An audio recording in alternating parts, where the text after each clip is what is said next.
Assalamualaikum warahmatullahi wabarakatuh. Para pemirsa yang berbahagia, perkenalkan nama saya Mas Wan. Saya tinggal di Kabupaten Batubara. Saya adalah seorang pengajar dan juga melakukan bisnis, yaitu mengolah usaha sebagai penyalur LPG. Bermula dari LPG ini dari mulai kecil, yaitu dari rumah ke rumah, sehingga lama-kelamaan saya bisa mengelola dengan menggunakan truk, yaitu 2 truk. Sepanjang itu kemudian datanglah si abang menawari saya untuk menambah modal agar menggunakan kelancaran usaha saya. Dengan salah satu bank yang berbasiskan syariah, dengan semangat yang tinggi karena itu syariah, saya pun mengambil dana itu untuk mengembangkan usaha saya, termasuk menambah gudang di daerah Indrapura. Dengan penuh semangat saya terus melakukan usaha dengan berbagai macam pola dan cara. Akhirnya saya pun dengan tenang dan senang usaha saya mulai lancar. Saya bisa membagi hasil kepada kawan sirkah saya yang berada di Medan. Kemudian berusaha mulai lancar dengan liku-liku dan lain sebagainya. Tetapi di sana sini kadang-kadang menemukan kendala, ketidaktenangan dan lain sebagainya. Oleh sebab itu saya pun mengikuti pengajian, kemudian belajar mendekatkan diri kepada Allah, dan bermacam-macam kegiatan saya ikuti, termasuk mengelola lembaga bisnis, mengelola lembaga sosial yang di dalamnya berkaitan dengan bunga bank dan lain sebagainya. Dengan usaha yang saya lakukan, saya pikir ini menjadi amal bakti.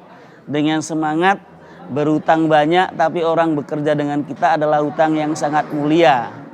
Rupanya setelah pelajari di dalamnya juga tidak tenang. Ada apakah di dalam usaha ini? Walaupun ekonomi lancar, keluarga tenang, namun banyak masalah-masalah yang ditemukan di usaha tersebut.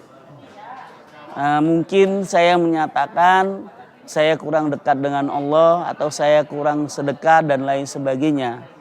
Usaha lancar, dana ada, tapi ketenangan hati tidak saya dapatkan. Maka sampai ini saya walaupun berusaha dengan tenang, masih ada dalam hati, ada apakah di sebalik usaha saya ini yang menjadi duri, daging, yang menjadi perpecahan. Kadang-kadang dengan keluarga tidak tenang, dengan anak juga payah diatur, kemudian hubungan dengan keluarga dan lain sebagainya, selalu terjadi perpecahan-perpecahan. Jadi saya sekarang ini di samping membangun usaha, saya bermitra dengan salah satu bank syariah yang saya kembangkan usahanya. Mulailah saya membuat gudang sudah 90%. Namun tetap ketenangan itu tidak saya peroleh.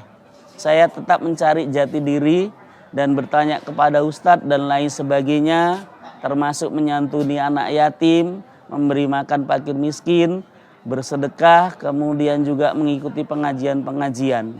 Ketenangan juga belum saya dapatkan. Ada apakah ya ini? Pernah saya sholat tahajud di tengah malam, bermohon dan bermunajat kepada Allah dengan doa, ya Allah, tunjukkanlah kami kebaikan dan berikanlah kekuatan tenaga kepada kami supaya kami dapat mengerjakannya. Ya Allah, tunjukkanlah kepada kami keburukan dan berikanlah kekuatan tenaga kepada kami supaya kami dapat menghindarinya. Maka pada saat itu saya mempunyai anak yang paling kecil. Anaknya tidak sakit, tapi timbangan terus berkurang. Setelah diperiksa dan lain sebagainya, anak saya harus berobat selama 6 bulan, makan obat terus menerus. Kemudian begitu sehat anak saya, istri saya jatuh sakit juga. Kemudian sampai operasi 4 kali. Saya tetap tenang, mungkin ini cobaan dari Allah untuk naik kelas iman saya. Namun di dalam hati saya juga belum ada ketenangan. Ada apa ini dengan saya?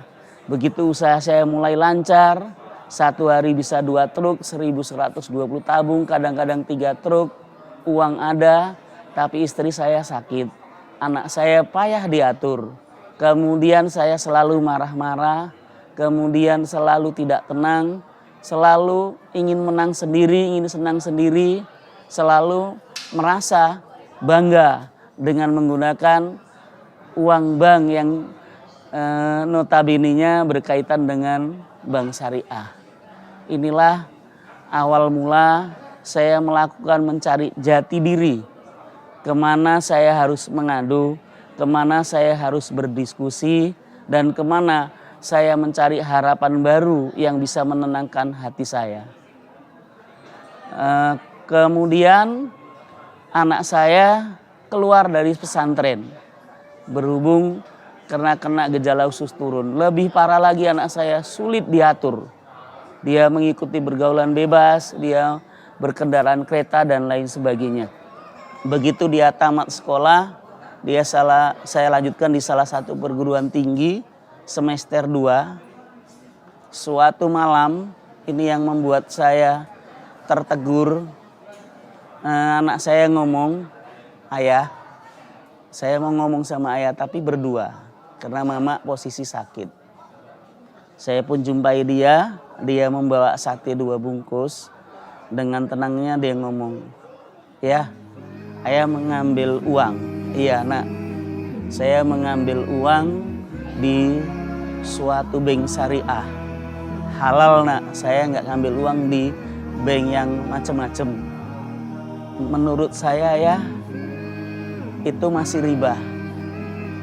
Jadi dengan menangis anak saya ngomong, "Masa kami semua dikasih makan riba ya? Enggak, nah itu duit untuk bangun gudang. Tapi hasil nanti di dalam gudang itu kan kami makan. Saya dengan kakak dengan adik apakah harus kasih makan riba? Apa nggak ada jalan lain ya?" Saya pun tertegun, saya tidak menjawab apa-apa. Saya mulai mencari apa yang sebenarnya memang riba yang selama ini menjadi ganjalan buat saya. Saya terus mencari kesana kemari, mencari informasi, sehingga saya teleponlah teman saya dengan dijanjikan akan bertemu di suatu tempat, yaitu di sebuah hotel di Medan untuk mendiskusikan hal ini.